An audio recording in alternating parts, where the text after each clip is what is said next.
രാജ്ഭവന് മുന്നിൽ നിന്ന് ശാലിനി കൂടി ചേരുന്നുണ്ട്. ശാലിനി, എന്തായാലും ഗവർണറുടെ നയപ്രഖ്യാപന പ്രസംഗത്തോടെ ദീർഘമായ സഭാ സമ്മേളനത്തിന്, ബജറ്റ് സമ്മേളനത്തിന് ഇന്ന് തുടക്കമാവുകയാണ്. നമുക്കറിയാം, ഈ സാമ്പത്തിക പ്രതിസന്ധി എല്ലാം കേന്ദ്ര സർക്കാരിൻ്റെ തലയിൽ കെട്ടിവെച്ച് തടിയുരാൻ വേണ്ടി സംസ്ഥാന സർക്കാർ ശ്രമിക്കുന്ന കാഴ്ച കഴിഞ്ഞ കുറച്ചു കാലങ്ങളായി കാണുന്നതാണ്.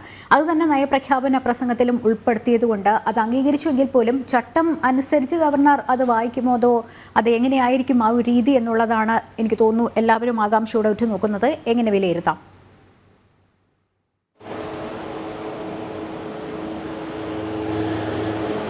ലക്ഷ്മി സൂചിപ്പിച്ചതുപോലെ 15ാം നിയമസഭയുടെ 10ാം സമ്മേളനത്തിന് ഇന്ന് തുടക്കമാവുകയാണ്. അതിൽ ഏറ്റവും ആകാംക്ഷയോടെ ഉറ്റുനോക്കുന്നത് ഗവർണർ സർക്കാർ പോരെ, അത് ഏറ്റവും പാരമ്യത്തിൽ നിൽക്കുമ്പോഴാണ് ഈ ഒരു നിയമസഭാ സമ്മേളനം ചേരുന്നത് എന്നുള്ളതാണ് ഏറ്റവും പ്രധാനപ്പെട്ട കാര്യം. ബജറ്റ് സമ്മേളനത്തിനാണ് ചേരുന്നത്.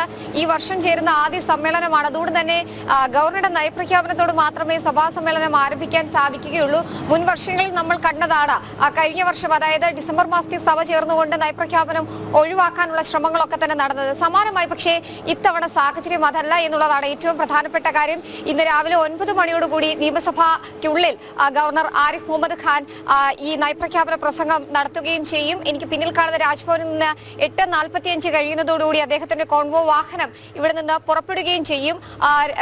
നിയമസഭയിലെത്തുന്ന അദ്ദേഹത്തിനെ സ്പീക്കർ എൻ ഷംസീർ, ഒപ്പം തന്നെ മുഖ്യമന്ത്രി പിണറായി വിജയൻ, മറ്റു മന്ത്രിമാർ, ഒപ്പം ചീഫ് സെക്രട്ടറി ഉൾപ്പെടെയുള്ളവർ ചേർന്ന് സ്വീകരിക്കുകയും ചെയ്യും. ഒരുപക്ഷെ ഈ ഗവർണർ സർക്കാർ പോര് എന്നതിലപ്പുറം മുഖ്യമന്ത്രിയും ഗവർണറും തമ്മിലുള്ള പോര് അത് അതിന്റെ ഏറ്റവും ഉന്നതിയിൽ നിൽക്കുന്ന ഒരു സാഹചര്യമാണ്.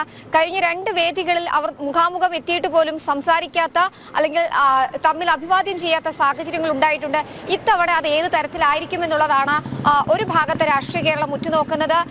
പുതിയ മന്ത്രിമാരുടെ സത്യപ്രതിജ്ഞ ചടങ്ങിൽ രാജ്ഭവനിൽ ഇരുവരും നേർക്കുനേർ വന്നിരുന്നു. ഒരേ വേദിയിൽ എത്തിയിട്ട് പോലും നേർക്കുനേർ സംസാരിക്കാനോ അഭിവാദ്യം ചെയ്യാനോ തയ്യാറായിരുന്നില്ല. കൊച്ചിയിൽ പ്രധാനമന്ത്രി പങ്കെടുത്ത വേദിയിലും ഇതേ സാഹചര്യം തന്നെയാണ് രാഷ്ട്രീയ കേരളം കാണുകയും ചെയ്തത്. സമാനമായി തന്നെ ഇന്നത്തെ നയപ്രഖ്യാപന പ്രസംഗം അത് ഏറെ നിർണായകമാണ്. ഗവർണർ ആരിഫ് മുഹമ്മദ് ഖാന്റെ 7ാമത്തെ നയപ്രഖ്യാപന പ്രസംഗമാണ് എന്നുള്ളൊരു ശ്രദ്ധ കൂടി ഇന്നത്തെ നയപ്രഖ്യാപന പ്രസംഗത്തിനുണ്ട്. അതിൽ പ്രധാനമായും ലക്ഷ്മി സൂചിപ്പിച്ചതുപോലെ തന്നെയാണ് കേന്ദ്ര സർക്കാരിനെതിരെയായിട്ടുള്ള വിമർശനങ്ങൾ, പരാമർശങ്ങൾ ഈ നയപ്രഖ്യാപനത്തിലുണ്ട്.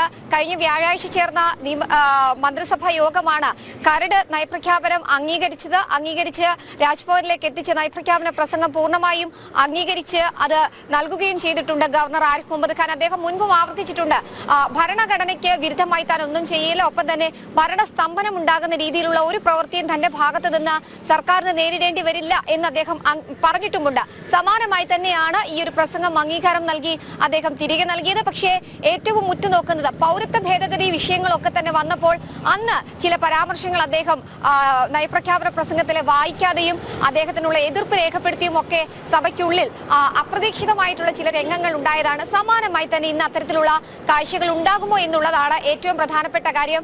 കേന്ദ്ര സർക്കാരിനെതിരായിട്ടുള്ള വിമർശനങ്ങൾ അദ്ദേഹം വായിക്കുമോ, വായിക്കാതിരിക്കുമോ, അതിലേതെങ്കിലും തരത്തിലുള്ള തിരുത്തലുകൾ അദ്ദേഹം ഉയർത്തുമോ എന്നുള്ളത് കണ്ടറിയേണ്ടിയിരിക്കുന്നു. ഏതെങ്കിലും തരത്തിൽ അദ്ദേഹം വായിക്കാതിരിക്കുകയാണെങ്കിൽ പോലും അത് സഭാരേഖകളിൽ ചേർക്കുകയും ചെയ്യും. പക്ഷേ അദ്ദേഹത്തിന് എതിർപ്പ് അല്ലെങ്കിൽ വിയോജിപ്പ് അത് രേഖപ്പെടുത്താനുള്ള ചട്ടം നിയമസഭയ്ക്കുള്ളിലുണ്ട് എന്നുള്ളതാണ് മറ്റൊരു പ്രധാനപ്പെട്ട കാര്യം. അത് മാത്രമല്ല, നയപ്രഖ്യാപന പ്രസംഗം നൽകുന്ന സമയത്തും ഈ ഒരു സഭാ സമ്മേളനം നടക്കുന്ന കാലഘട്ടത്തിലും ഗവർണർക്കെതിരെ വലിയ രീതിയിലുള്ള വിമർശനങ്ങൾ CPM നടത്തുന്നുണ്ട്, ഇടത് സർക്കാർ നടത്തുന്നുണ്ട്. കഴിഞ്ഞ ദിവസങ്ങളിൽ നടന്ന നവകേരള സദസ്സിൽ ആദ്യ ദിനം മുതൽ അവസാന ദിവസം വരെ സർവകലാശാല ഭേദഗതി ബിൽ ഉൾപ്പെടെ പാസ്സാക്കാത്തതിനെതിരെയും അല്ലെങ്കിൽ ആ ബില്ലിന് അംഗീകാരം നൽകാത്തതിനെതിരെയും വലിയ രീതിയിലുള്ള വിമർശനങ്ങൾ സഭയ്ക്ക് അകത്തും പുറത്തും ഒക്കെ ഗവർണർക്ക് നേരെ നടത്തുന്ന ഒരു സാഹചര്യം ഉണ്ടായിട്ടുണ്ട്.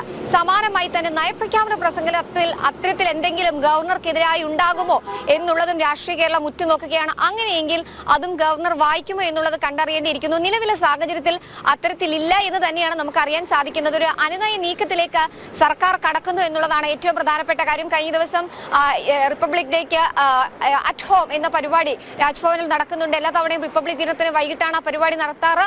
ആ സൽക്കാരത്തിന് അടക്കം 20 ലക്ഷം രൂപ നൽകിക്കൊണ്ടൊരു അനുനയ നീക്കം സർക്കാർ നടത്തിയിട്ടുണ്ട് എന്നുള്ളതാണ് നമ്മൾ മനസ്സിലാക്കുന്നത്. മാത്രമല്ല ഏറ്റവും പ്രധാനപ്പെട്ട കാര്യം ഇത്തരത്തിലൊരു സാഹചര്യത്തിൽ ഗവർണർക്കെതിരെ വിമർശനങ്ങൾ ഉന്നയിക്കുകയും അത് നയപ്രഖ്യാപനത്തിൽ ഉയർത്തിക്കാട്ടുകയും ചെയ്താൽ തങ്ങൾക്ക് തന്നെ അത് തിരിച്ചടിയാകുമെന്നുള്ളൊരു വിലയിരുത്തൽ സർക്കാർ സംവിധാനങ്ങൾക്കിടയിലും ഒപ്പം തന്നെ CPM-നുള്ളിലും ഉണ്ട് എന്നുള്ളത് ഒരു ഭാഗത്ത് നിലനിൽക്കുകയാണ്. എന്തായാലും 9 മണിയോട് കൂടിയാണ് ഗവർണർ നയപ്രഖ്യാപന പ്രസംഗം നടത്താൻ പോവുക. എന്തൊക്കെയായിരിക്കും അതിൽ ഉണ്ടാകാൻ പോകുക എന്നുള്ളതാണ് അറിയുന്നത്. പ്രത്യേകിച്ച് IT മേഖല, സഹകരണ മേഖല, ഉന്നത വിദ്യാഭ്യാസ മേഖലയ്ക്കൊക്കെ തന്നെ പ്രാധാന്യം നൽകിക്കൊണ്ടുള്ള ഒരു നയപ്രഖ്യാപനമാണ്, അല്ലെങ്കിൽ അതിൽ ഊന്നൽ നൽകിക്കൊണ്ടുള്ള ഒരു നയപ്രഖ്യാപന പ്രസംഗമാണ് രാജ്ഭവൻ അംഗീകരിച്ചിട്ടുള്ളത് എന്നുള്ളതാണ് നമ്മൾ മനസ്സിലാക്കുന്നത്.